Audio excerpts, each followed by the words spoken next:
Hey everybody, it's the Mad Master here. I'm just doing another video, and this one is about some recent headlines that have come out that I've seen about how the virus may evade vaccines with certain variant strains and so forth. And all I've got to really say about this whole subject is that at some point we've got to just, kind of like shake our heads and just be like, well, we're going to have to live with this thing and try to live our lives as normally as possible. Because let's say the virus is endemic and comes back every year, and it may kill a certain number of people like the flu does. Are we going to lock down every year?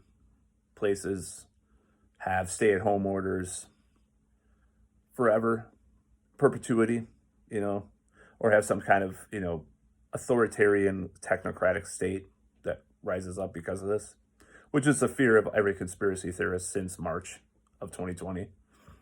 We just got to draw a line somewhere. And I think that we need to start, thinking about this, because we're not going to,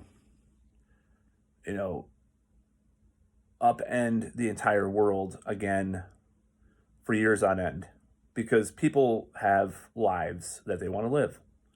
And there have been some really scary things that come out, some of these corporations and some of these think tanks. Like if you watch Corbett Report on YouTube, he's exposed some of these things. They're just like, I shake my head at. There's just out of control authoritarianism and bizarre ideas. And I'm not talking about the Great Reset. There's actually other stuff that's been proposed that's even almost worse.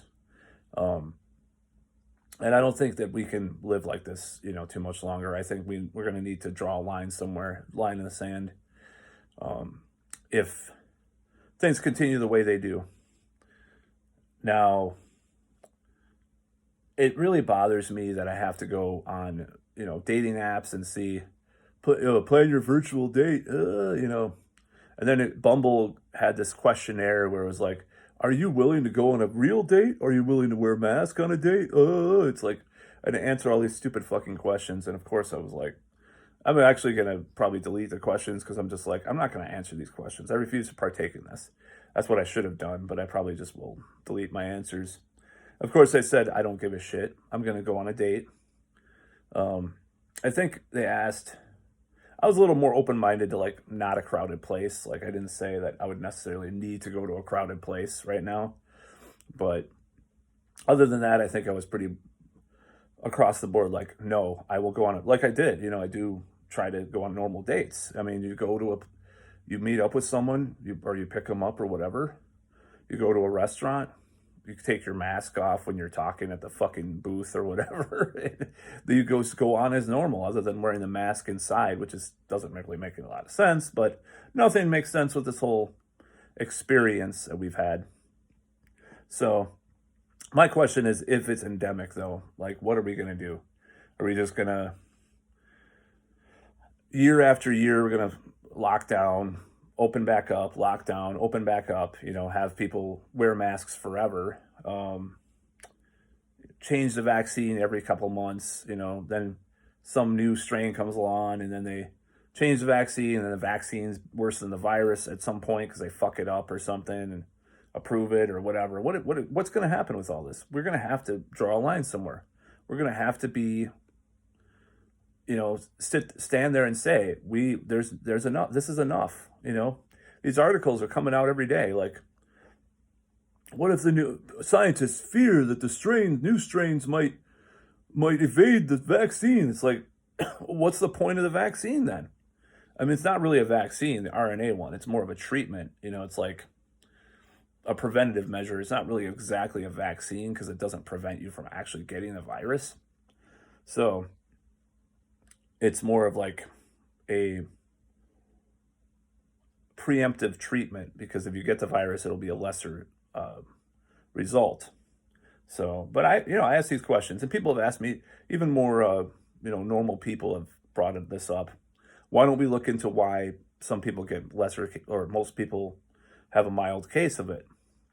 Why don't we try to see what genetics they have or whatever and draw upon that and, prevent things? Why don't we look into these things? No, but Big Pharma wants to make their money with their fucking vaccines and all this stuff.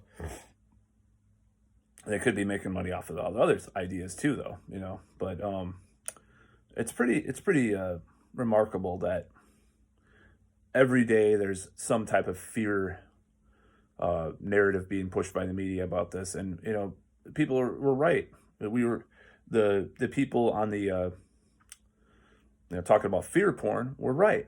I'm sorry to say, there's no reason to push this kind of thing in the way that they are. It might give them more clicks and headlines, but why go that route? Why perpetuate this fear climate? Really makes you think. I think they should just start talking about alternatives and a way forward. Now, there have been some decent articles and decent reportage from like the Atlantic in the summer. They were talking about it may be endemic. We might have to live with this. We're going to have to start going down that road pretty soon because it's likely true. And are we just going to not have gatherings, public gatherings or concerts or, even like some of the just, are we not, are some people just going to be isolated in their apartment or house forever on their computer the rest of their lives? Is that just going to be the new normal? Yeah. So I think no. I say no. I say no to that. I say fuck that. I will rebel against that idea and that notion. And that's just the way that we have to do that, though, is by accepting that this is part of our lives now. This is going to be part of our lives. We're going to have to accept it. We're going to have to accept, dare I say, a certain number of deaths, too. I mean, eventually that's going to go down, of course, because the virus will mutate into something less severe. And treatments are going to become more and more, so it's probably going to be eventually at the level of the flu or whatever, but we can't keep this going too much longer. It's already ripping at the seams of our society and our culture. You see these places, and lockdowns aren't working in the United States. I mean, they had lockdowns in California for months on end, and look at what happened. Whereas in Wisconsin here, we haven't really had a true lockdown. It's kind of a lockdown light, since the spring of 2020. Oh, with the exception of November through December, where they had that stay-at-home order, but they still kept restaurants and other places open and stores. They didn't close anything down like they did. They just closed gatherings down. Ugh. And of course, I challenged that and called lawyers and actually contacted lawyers and stuff. And I didn't really need to because there were other people doing that for me. And I think that's why they're not going to have one of those orders again, because they're scared of getting sued by these people. And some of them are right-wing nuts that are involved with this, and I'll admit it, because I got into a fight with my friend about that. But because Wisconsin Center of Law and Liberty or whatever has kind of had some weird lawsuits that they've been involved with. But yeah, I don't believe in that. I don't believe in stay-at-home orders. You can call me a grandma-killing murdering psychopathic right-wing Nazi edgelord fuck, but that's your choice. That's your choice if you believe that I'm that, because I don't believe in stay-at-home murders, but I believe they're unconstitutional. And I would respect people more if they just said, yeah, well, we got to suspend the Constitution right now, instead of playing mental gymnastics about it. I respect those people more. Of course, I don't respect them at all, the whole thing in general, but yeah. So what if it's endemic? What are we going to do? Are we just going to have these orders forever and people won't ever get, be in public again without a mask, or without your double mask now? Kind of funny because Osterholm made kind of an anti-double mask statement, and whereas Fauci was like, "Oh yeah, double masks are cool," and then Osterholm's like, "No, double masks are good because they can leak. I'd say just get a better fitting mask." So I was actually, some of that pessimism of Osterholm is like pessimistic vibe that I get from him is like looking down upon everything is like almost like backfiring in a way upon the fucking ridiculous, some of the ridiculous things that people are talking about now, like the double mask thing. So I'm not, like I said, I will not double mask. My mask could fit a little better, I'll admit it, but you know, it is what it is, but I hope that doesn't catch on anyways, you know. But it will amongst a lot of these people, a lot of these normies that watch NPR or listen to NPR and go to Starbucks, you know. Well, actually, I do both of those, but, you know, like fucking listen to like, you know, mainstream music and watch CNN and voted for Biden enthusiastically, you know, not as lesser two evils or whatever. A lot of these normies will be like, I got a double mask now. I can't breathe. It's so fucking stupid. So, and I'm not saying like, I just hate how this is like evolves like it does. It's like, well, we're talking, I guess masks don't really work, so we need a double mask. While meanwhile, the anti-maskers are like, you were finally admitting that masks aren't enough, or regular fucking throwing cloth masks on you aren't enough. Like Alex Berenson has always been of that opinion, for example. But I wonder what he has to say about this, about the idea that it's endemic. We're gonna have to accept this. If these strains prove that they can evade vaccines, what are we going to do? Just close down another year? Cancel concerts another year? Bands are already breaking up. And bands are, people are leaving bands, and, you know, the music industry is already as fucked as it is because of downloading and stuff. And there's, this is not a tirade against downloading because I've never been against downloading per se, but, it's already bad enough for bands, musicians to make it. So now we have this fucking like, oh, we're going to close down another year or until the fall of 2021. Oh, great. Okay. Well, we'll see when that happens. Oh, we're going to close down again. We're not going to have, Florida is the only state you can play concerts in, or Tennessee. Okay. I guess bands will flock to Tennessee and fucking Florida then. I mean, every band will probably move to Florida. Will be a hotbed for music. I mean, I never thought Florida was, other than death metal, but, that's probably going to happen. I mean, I predict, if we'll have the free states and the non-free states, it'll be like the Civil War, but like reversed.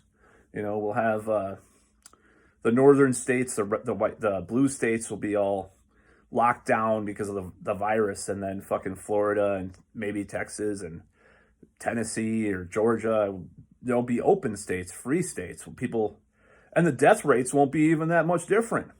That's the thing, because you're looking at that right now. I mean, population density of California is worse than Florida, but still, you'll have some of these southern states that, aren't as population dense and have lesser or similar rates to the states that are locked down. That'll just continue to happen in perpetuity, unless Biden has an executive order that, with his 1,000 executive orders he's doing.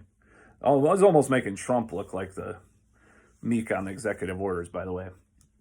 But he'll have an executive order. We must close down every state, or there'll be a civil war before that, and it will, But the side I'll be on is the free state, or the free states. I'll move to Florida before I fucking give up my rights to play music, just because the virus won't go away. So, and maybe I sound like an edgelord libertarian fucking callous asshole by saying that. So be it. I'm as liberal. I've been as liberal as they come. I fucking marched against the Iraq war.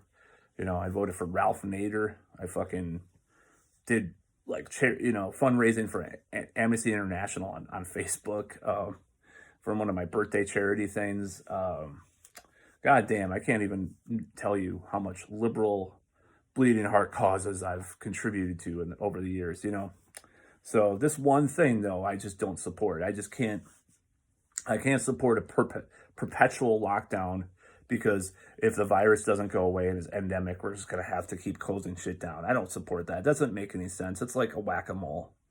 It's just like, it's stupid. It's already whack-a-mole as it is, but it's like, if you keep doing this, it's just stupid. It's just moronic. It's insane. And they, you know, like the old canard. Insanity is doing the same thing over and over again, expecting the same result and not. That's about all.